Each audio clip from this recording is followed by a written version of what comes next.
and braving the weather. And I do not have my agenda here, but I do know Zinnia Robinson. Zinnia Robinson is our first speaker. She is with Safe Kids Fayette County. We'll kind of jump on in, and so we keep on schedule. I know we have quite a few joining us from Zoom, and we welcome you from Zoom as well. Can everyone in Zoom hear us? Can I get a hands up that you're hearing us or something? Okay, good. Because that's always the biggest concern is, can you hear us or not? So with that, I will turn it over to Zena, and she's going to talk about Safe Kids Fayette County. Good morning, everyone. Can you all hear me? I tend to walk a lot, so I'm trying not to get too close to the mic. I'm Zinnia Robinson. I'm a nurse at Kentucky Hospital, and I work with a group called Safe Kids Fayette County. If you're not familiar with us, we are a childhood injury prevention program that is led by the Children's If you're gonna Hospital. walk around, they won't hear you on Zoom, so Okay. we're gonna give you that. Oh, okay, I'm sorry. So today I only have about 40 minutes, maybe even 30 minutes because we're starting late. So we are gonna focus on letting you know more about who we are, what we do, the resources that we do provide. And then if you have any questions, just let me know. I do want to say that, let's see from the beginning. Do I have a clicker or do I need to? That's okay. I do want to say that a portion of the presentation incorporates a program that is funded by one of our grants. So you will be asked to answer a few questions. There'll be a survey, there'll be a QR code, and then we'll also have a paper survey. But I will introduce that before we start it and warn you, and we'll spend a little bit more time on that content. This one? Okay. Give me 1 second to get the share going. There's your share.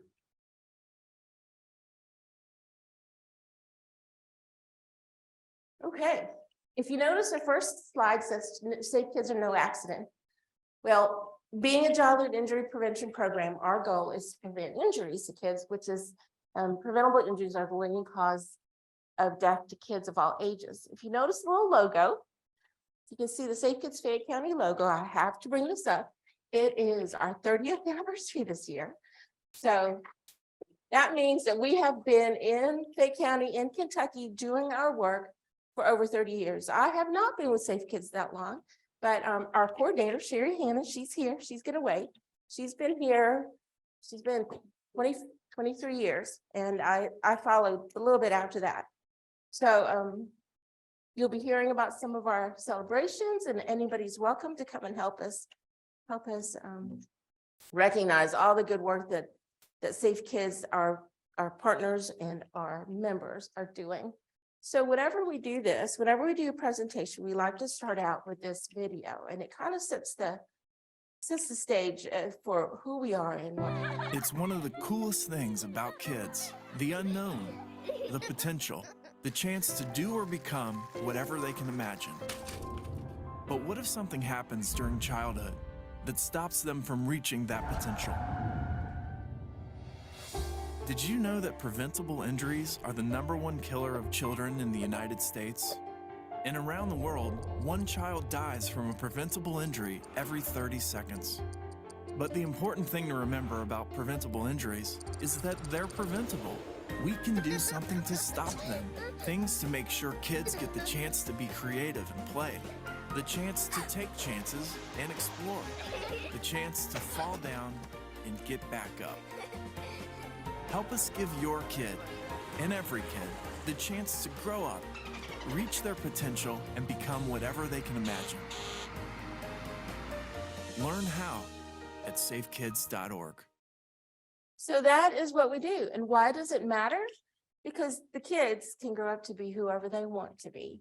So quickly, I'm going to go over some data, and this justifies why we are Safe Kids.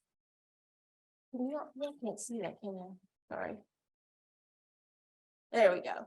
So this is from CDC. This is the latest. These are the latest numbers of the top 10 leading causes of death in the United States. If you look at this, it is unintentional injury. And then when you look at, next slide, please, the top 10 leading causes of those unintentional injuries, look at the numbers, look at where motor vehicle crashes line up. So of course, knowing this, a majority of what Safe Kids does is related to traffic. Then if we come a little bit to look at emergency room visits, this is not fatal. These are just coming into the visits. Falls is leading for all ages. And this is the local, some of the more local information that is from K-Span, from Ashley, and from Steve. And this gives you a better picture, a snapshot of what's actually happening here in Kentucky. And these are the hospitalizations.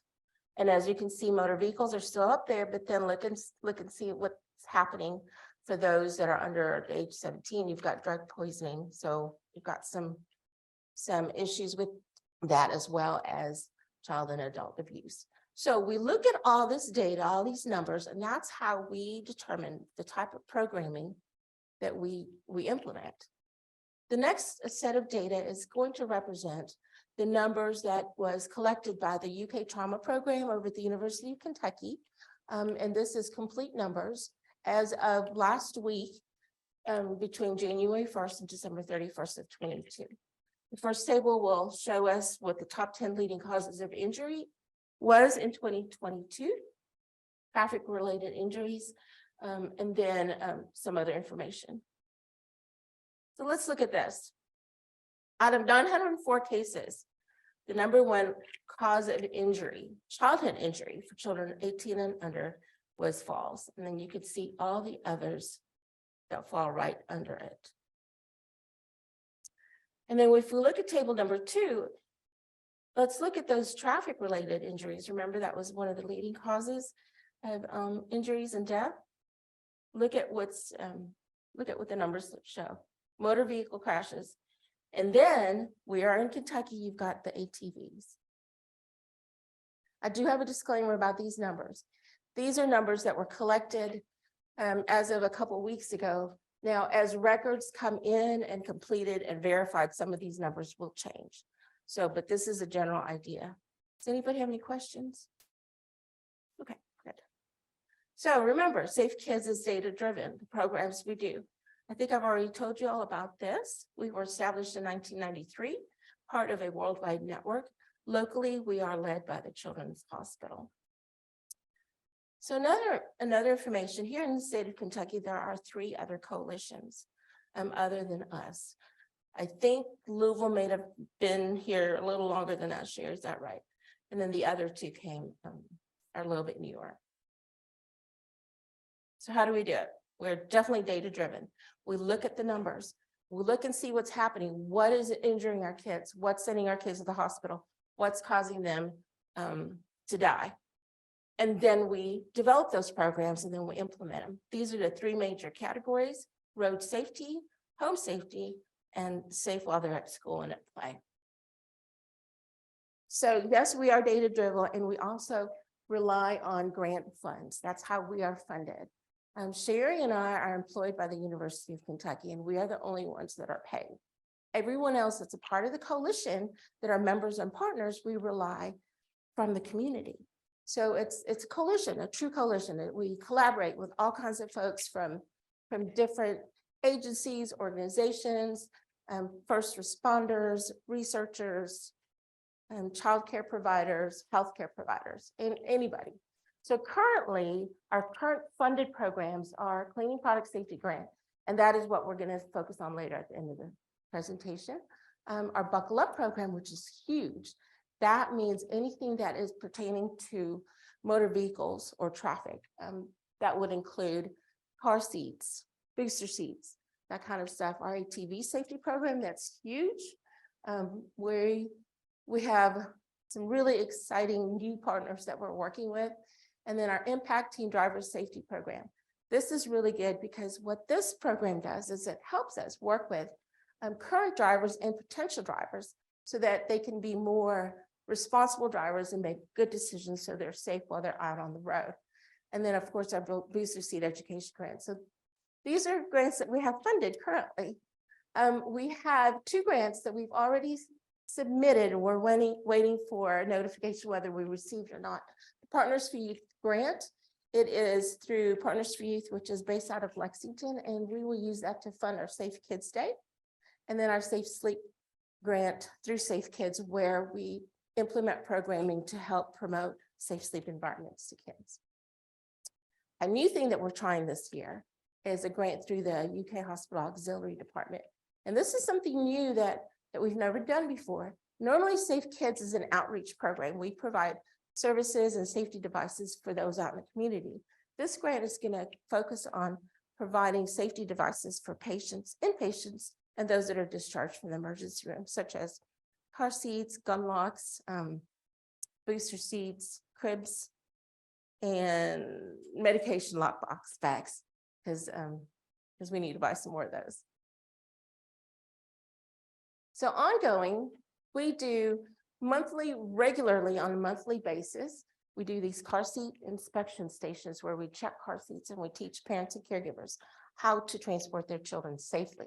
We have 3 locations at 3 different areas of town. We do our monthly virtual babysitting classes. Oh, everything we do is free. We don't charge for any of our courses. You just need to call us and schedule with us. And most of them can also be virtual. As you can see, I'm not going to read every single one of these, but we are busy. Aren't we, guys? Those that are member coalition that are here. Okay. So let's go over some childhood injury risks, some of the common ones. Of course, falls was number 1, right? And these are some of the topics that we cover when we talk about it. Issues with windows, with furniture, tip overs, especially today because furniture is now lighter than it used to be. Furniture used to be a lot heavier and harder to actually tip over. And now you actually have to have brackets or straps to keep them on the walls. Stairs, and then these are the common causes of falls at play. And these are some top tips. All our information is available if you would like a specific set of resources that you want to share with the families or the community that you serve.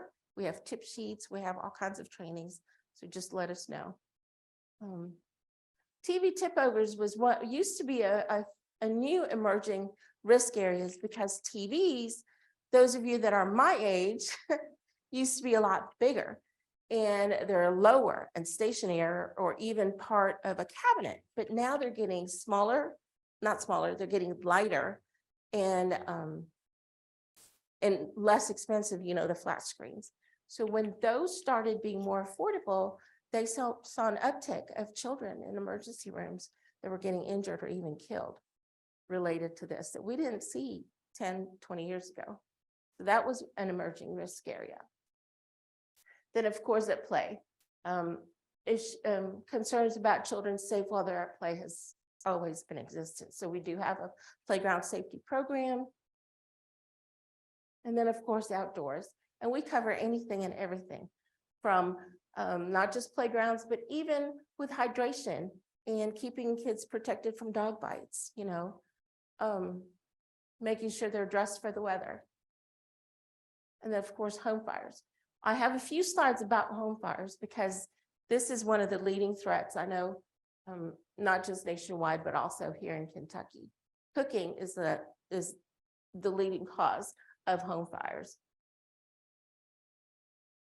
So why are kids at risk? We tell folks to remember that children react to all kinds of things such as burns much more severely than you and I, because their skin is much thinner and they're not quite as steady on their feet and they're very curious and slower reflexes. One thing we like to impress upon folks is to have a plan. A lot of people don't realize that it is so important, not only just to make sure that you have smoke alarms in the home, but to have a plan, have some sort of escape plan.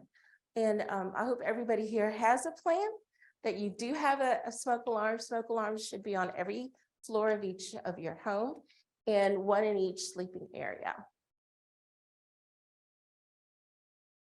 And then of course the drowning. many years ago, pools and spas was an emerging risk area because a lot of kids were getting trapped in the intake vacuum of hot tubs and pools. So then we had a huge program with that. Here in Lexington and Fayette County, we don't really have a huge, we don't have a lot of opportunity to implement water safety programming because we are a little landlocked. I think the biggest body of water is going to be Jacobson Park, that lake. So we try to come up with other ways to promote water safety by maybe the swimming pools, public and private swimming pools, and maybe there's a boat dock over at Jacobson Park. So we've done things such as not just education, but also distributed life jackets for parks and recreation. Okay. I'm going to show you this video and see if you all recognize this risk area. I think I'm making too much noise.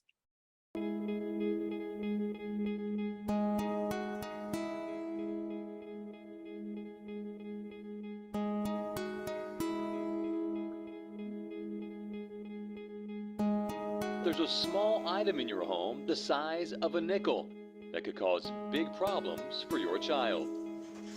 You can find them in everything from remote controls to singing greeting cards.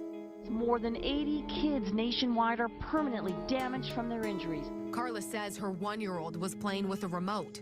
3 days later, doctors found its battery in his throat.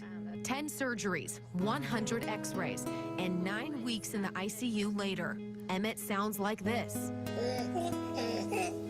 2 inches of his esophagus removed. The battery sets up an electrical current through the tissue and it causes a hydrolysis reaction.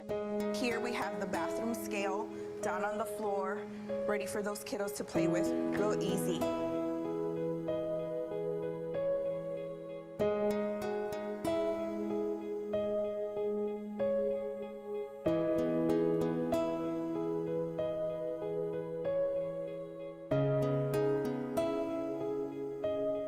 Poison Control Center says the majority of these deaths trace back to a common device most of us have in our homes, a remote control. When I first heard about this, I was a little shocked, and it kind of took me back because I never really thought about it. How obvious, how easily accessible this product was today. 10, 20 years ago, well, probably closer to 20 years ago, when my kids were that age, we weren't concerned about this because what happens is those batteries, once they're in contact with a liquid, it creates an electrical current that can also start burning the internal organs, the esophagus and even the trachea.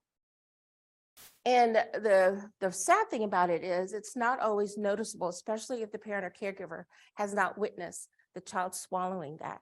So you don't really, it's not a choking issue, it's a burning issue. You don't really know whether they did or not. And then the child may start acting funny and the parent doesn't know what to do because they can't figure it out. Child doesn't have a fever, they just don't know what happened. So they'll take the baby or the child to the emergency room.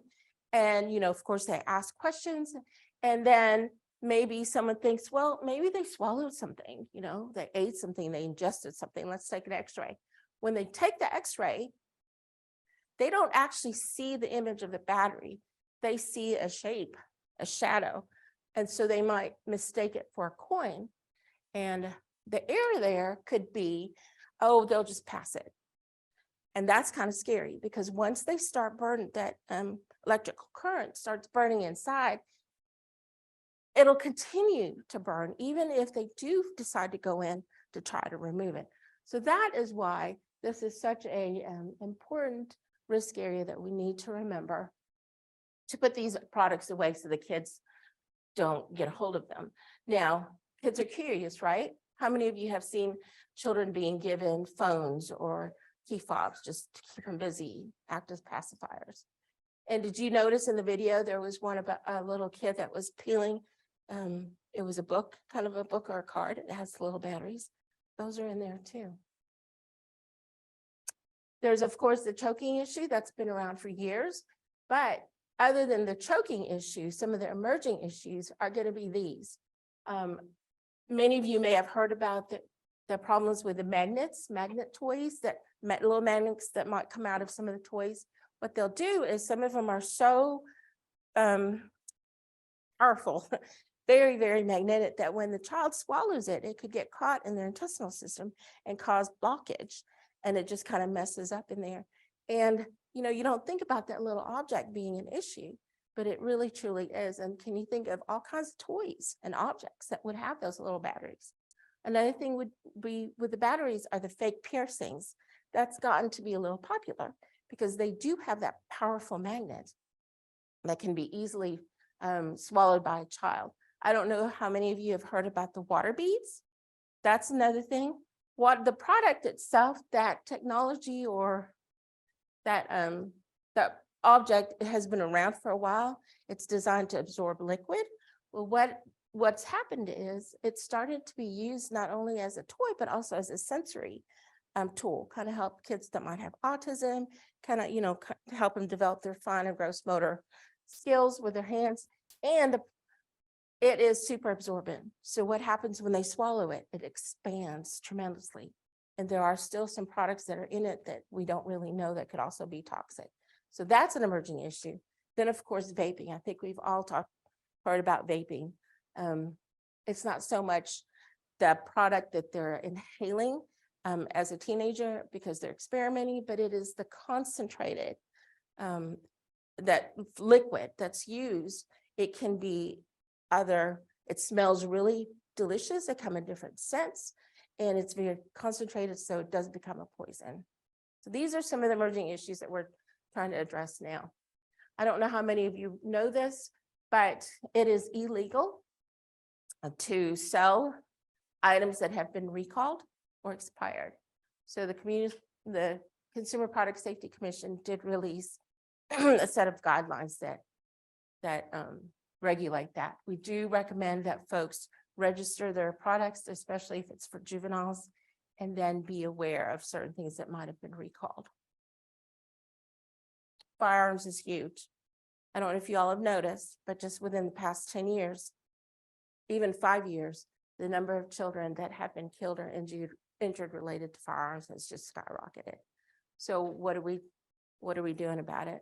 And one of our biggest initiatives is to distribute gun locks and to raise awareness on the importance of making sure that firearms and ammunition are stored separately and locked, unloaded. This is one of the grants that we're writing for, is to able to purchase the trigger locks, the bigger one, for distribution. I know we're working with Steve right now with Case Panda to give away some gun locks. So just a little bit more numbers to lead into the next injury risk area. How am I doing on time? I have 15 minutes, okay. For kids under the age of 1, it is a huge issue. It is not motor vehicles, it is not falls. Well, falls for everybody, but it is suffocation related to sudden infant death or sudden unexplained infant death. If you look at these numbers, and these are numbers that can be preventable. The American Academy of Pediatrics recently, several years ago, released a very comprehensive statement list of recommendations to help decrease these incidents. And a lot of our programming does incorporate those recommendations. Now, this is something that when I was doing research in preparation for this presentation, this kind of got me. I don't know if you all can see this in this room, but if you look at these numbers, and this is in the state of Kentucky, between the years 2019 and 2020, there was a sharp increase in these cases. And it even surpassed the numbers from 2017. So yeah, we've been doing a really good job. I really believe that data does reflect our work out in the community, but then there was a sharp increase. So I don't know why, what I've read, we don't really know, but what this shows us is that we still need to continue to be diligent to provide this programming. These are the top tips. I won't read them all. I think if you do want some resources pertaining to this risk area, just let us know and we can point you in the right direction. And this is one of the rationales that we do teach folks, because I know when my babies were born, I would put them on their belly. My mother thought it was fine because that was a comfort thing. We were used to doing that. And I thought that if I put my baby on their bellies, it would decrease their chances of choking on their spit or on their food, when actually that's not true. Because if you look at the anatomy, by placing the baby on their belly, by gravity, any objects, anything that comes out of the belly will go down into the trachea by gravity. So yeah, this is one of the big things that helps new and expecting parents, oh, did not know that. This is the latest recommendation. And then this one, I don't know how many of you were aware, but a new act was signed last year, which was in effect, I think, at the end of 2022, that these items are banned, all crib bumpers and inclined sleepers that provide an incline of greater than 10 degrees. So no, you won't see those crib bumpers anymore, or you shouldn't. Those are illegal. Okay, poison prevention, here we go. This is the meat of the presentation because of our grant. Bear with me. Right now, think about what's in your bag or your backpack. I bet you have at least 5 items that can be toxic to children. And where do we put our bags or backpacks when we enter our home or room? Probably on the ground. Where do children explore the world? On the ground. So we need to remember that they're curious. It's not that they're being bad, but they like to see what is going on in there. I do have to show you this video because it is going to open your eyes. It did mine.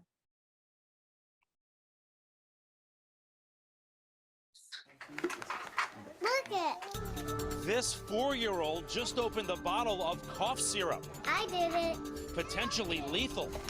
This boy just got into powerful painkillers. Got it. How'd they do that? All the bottles are sealed with child safety caps. That's scary for a lot of parents. It should be scary because whatever's inside here could kill your child.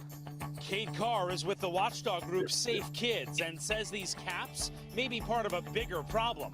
This new report shows a stunning 30% spike over the past decade in young kids accidentally poisoned by medication. 67,000 children rushed to hospital ERs for it in 2011 alone.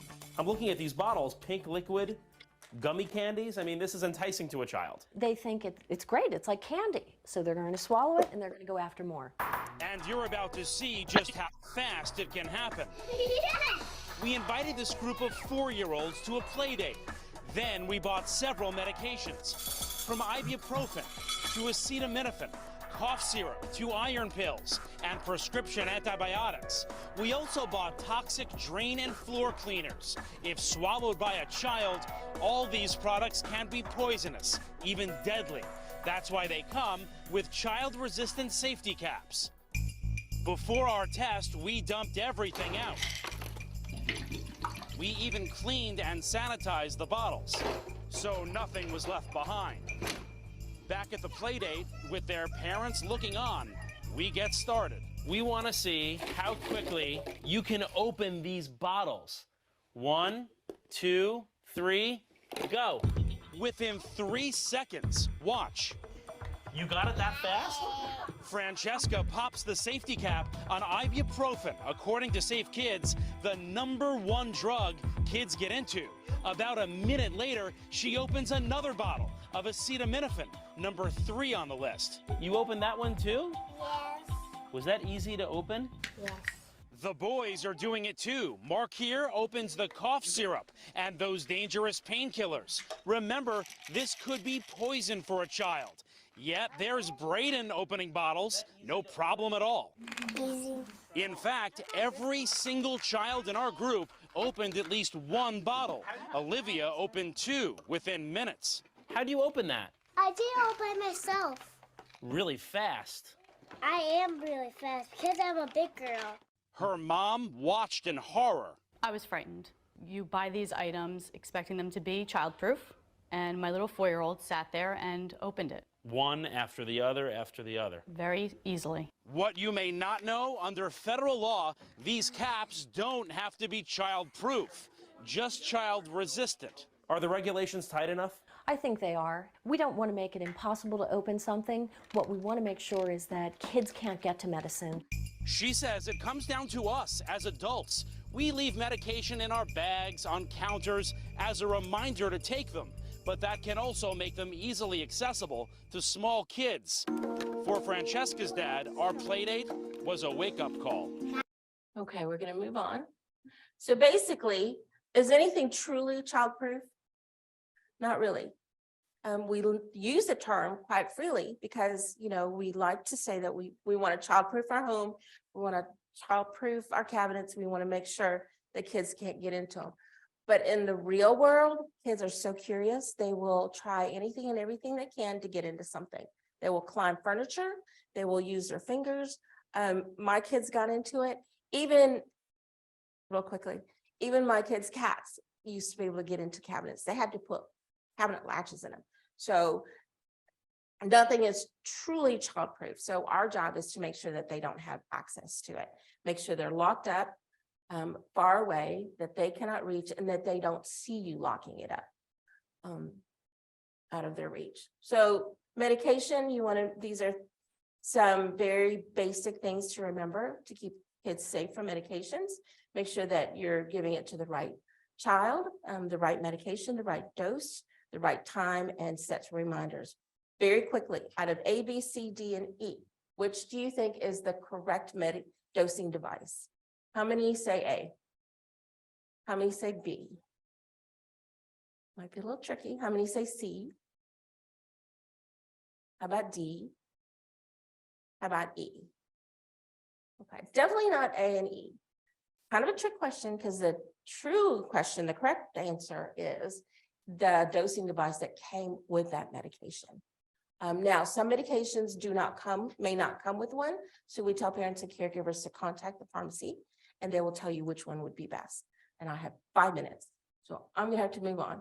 So safe storage.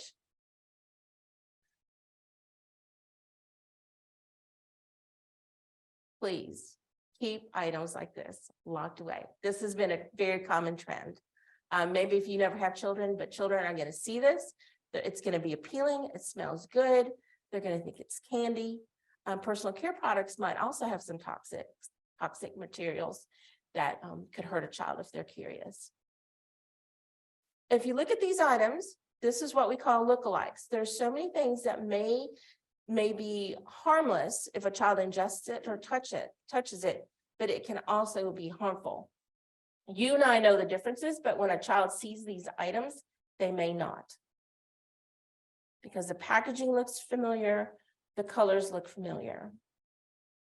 There's been an increase as well of these types of injuries and poisonings because we have more cleaning products out due to COVID. There's lots of health and safety consequences, especially if we don't store them correctly and if we mix those materials. So coming up is a take back day. On the 22nd of this year is the National Take Back Day. So hopefully they'll do it here in Lexington as well. But these are the different places that you can dispose of your medication that is either expired or unused. You can also call your pharmacy. Now, cleaning products, to dispose those, you want to, the best thing is to make sure that is used up and recycle whatever you can and read labels. So that's pretty much the disposal part, is to use it all up. I know there's a move now for trying to find more natural ways of cleaning things. Who knows the number for the poison control helpline? Sherry, you know it? You want to share it? Well, let's see. Here in the room can't see this. 1-800-222-1222. Please have that saved, written down somewhere. Let everybody that cares for your children have it. Prevention is very simple. Okay, this is an activity. We're going to try to go through it quickly because I only have 5 more minutes.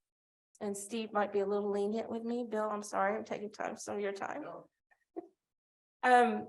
This is just to impress upon how important it is to keep things away from kids that might hurt them. Plus, how easy it is for them to mistake some of these items from being safe and unsafe. The title of this program is just of this game or activity is pills versus candy, but there's more stuff than just candy and pills. So A or B, which is the candy? Very good. Pick the soap. I've given you a hint. I don't have letters there. You can just say top right, top left. Bottom left is a soap. Okay. I'll give you a hint. There's two that are soaps. Okay. That is definitely soap. That's Macron. So isn't that kind of cool? I've had some of that soap. It smells good. How about this? Which one is medication? Can you imagine if a child saw that? Even if it was in the packaging. The packaging has a little illustration on it and it smells good. It smells like candy. This should be more obvious to you. Which one is candy? Okay. Now this is obvious to you and I, hopefully. But if a child sees this object and they're similar size, they're going to be curious, aren't they? They're going to put it in their mouth. So what do you think the one on the right is? That's right. So yeah, marshmallow. That actually looks more like dishwashing detergent. Now this one got me. Which one's candy? Right. What is it?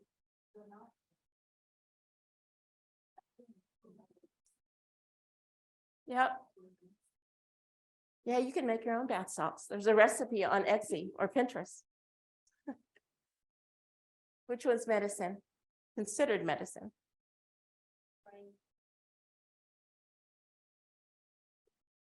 You could also throw in toothpaste up there. Now, some of the younger ones may not be familiar with which one is candy and which one is medicine, but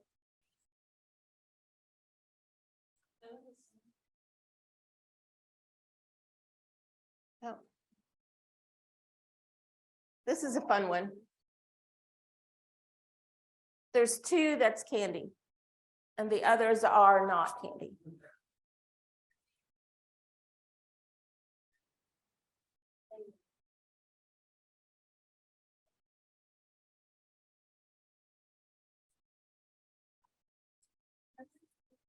Be very careful. How many of you leave your pain medicine on the counters? I do. I keep them easily accessible.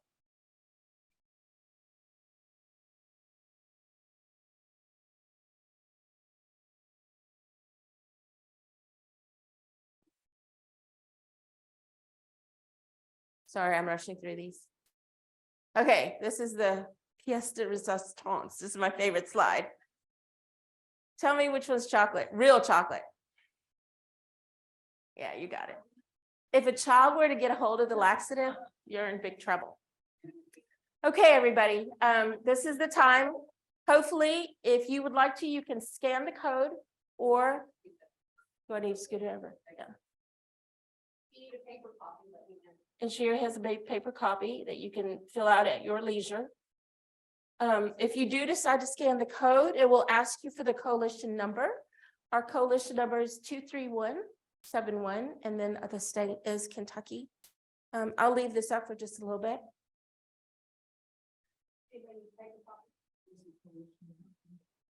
23171. Yeah, and Sherry has paper copies if you'd like it.